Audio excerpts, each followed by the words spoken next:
Olá, acadêmicos. Vamos ver na aula de hoje sobre o conteúdo patrimônio líquido, tá? É um conteúdo de extrema importância, né? Não desvalorizando o restante das contas ativo e passivo. Porém, a conta patrimônio líquido já é uma conta que deve ser vista com outros olhos, né? É uma conta bastante utilizada por macro empresas, ou seja, empresas de grande porte, que trabalham com títulos de dívidas, acionistas, cotistas e sócios, né?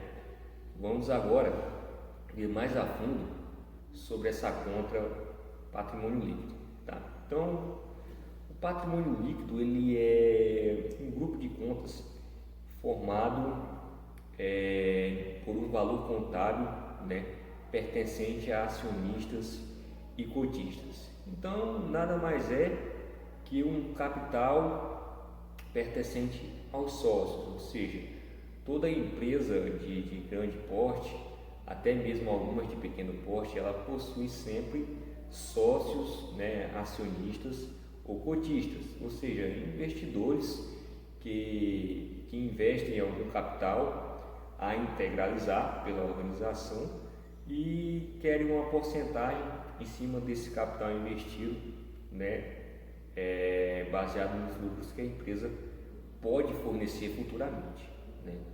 Então, a partir do dia 1º de janeiro de 2008, gravem bem essa lei, por força da Lei 11.638, instituída no ano de 2007, para as sociedades por ações, a divisão do patrimônio líquido ela é dividida da seguinte maneira. Então, como vocês têm anotado aí no caderno de vocês, né?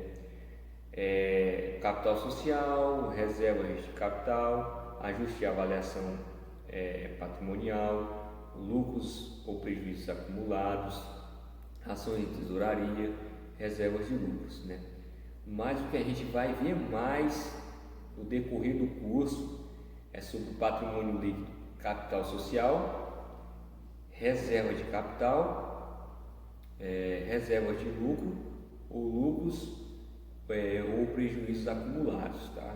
São os patrimônios líquidos aí, as PL mais vistas na contabilidade. Então a gente vai trabalhar em cima dessas contas, tá ok, pessoal? Agora a gente vai ver a finalidade de cada um. Lembrando que o objetivo dessa aula é para vocês terem uma noção mínima aí de patrimônio líquido para aplicar no balanço patrimonial. Ou seja, quando eu passar uma questão, né, para vocês montarem um balanço, vou jogar os dados da empresa e vocês vão fazer a parte de montagem do balanço patrimonial. Então vocês vão ter que ter noções mínimas ali para montar o balanço, tá ok, pessoal? Por conta da pandemia não tem como a gente ver mais a fundo esse conteúdo do patrimônio líquido, porque a gente vai ficar atropelando o tempo, entendeu? Tendo em vista que a gente tem bastante coisa ainda para ver nesse semestre, tá? Então vamos ver agora as principais contas que são utilizadas no patrimônio líquido. Então, pessoal, vamos ver agora sobre capital social, né? Então, capital social nada mais é que o capital de sócios ou capital de terceiros, né?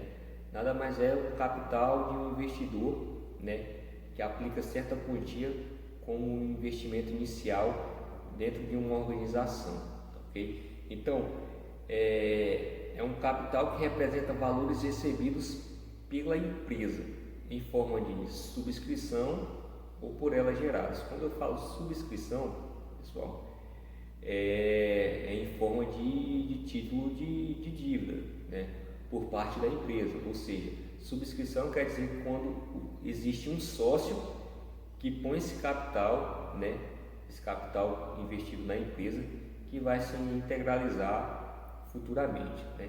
Então, a integralização desse capital, ou seja, para esse capital, quando eu falo integralizar, é quando ele passa a ser em moeda ou em bens, em direitos. Então ele é feito por meio desses dois modos: moeda corrente, ou bens ou direitos. Então a integralização desse capital, a transformação dele, ele ocorre somente por esses dois meios: moeda corrente, bens e direitos. Moeda corrente é o dinheiro ali em espécie, bens e direitos. Bens pode ser o capital, o sócio pode aplicar um imóvel como parte de um investimento na empresa, entendeu? Direitos é quando o investidor ou o sócio ele fornece regalias, né? Oportunidades, por exemplo, habeas corpus aí da empresa, fazer uso de circulação de suas mercadorias com livre de improbidade fiscal, por exemplo, entendeu? Então, só pode ser feito nessas duas espécies a integralização do capital social: moeda corrente, bens ou direitos. Então, quando acontece essa integralização de capital, né, feita em moeda corrente, debita-se uma conta específica, como está aí bem no caderno de vocês, debita-se uma conta específica no ativo circulante. Por exemplo, banco, né, que é um ativo circulante da empresa. Então, debita-se no banco da empresa, né, essa moeda corrente do capital social, e credita-se com a conta capital social, pessoal. Então, vamos lá, calma, respira. Quando acontece a integralização em moeda corrente, por exemplo, o investidor ele aplica 100 mil, né, para a empresa. Não, vou investir na empresa Uniplan 100 mil reais. Então, esses 100 mil reais, quando ele é integralizado em moeda corrente, ele entra no banco da empresa, no ativo circulante da empresa, né? E vai creditar, ou seja, vai passar a ser uma conta devedora, né, no patrimônio, perdão, na conta credora, no patrimônio líquido, que se encontra lá a conta capital social, né? Então fica 100 mil na conta banco ativo circulante e 100 mil na conta patrimônio líquido, que é capital social, ok, pessoal? E no caso da integralização de capital mediante a conferência de bens, né? Então vamos lá. De bens, debita-se em conta específica de quê? Do ativo imobilizado. Lembra que eu expliquei lá, exemplo de ativo imobilizado, que são os imóveis, certo? Que é o terreno, lá e tudo mais. Então, quando o investidor ele fornece um bem para a empresa como um capital inicial, por exemplo, um terreno, você pega esse bem e coloca no ativo imobilizado e vai creditar na conta capital social, patrimônio líquido. Por exemplo, o meu ativo imobilizado terreno é no valor de 200 mil.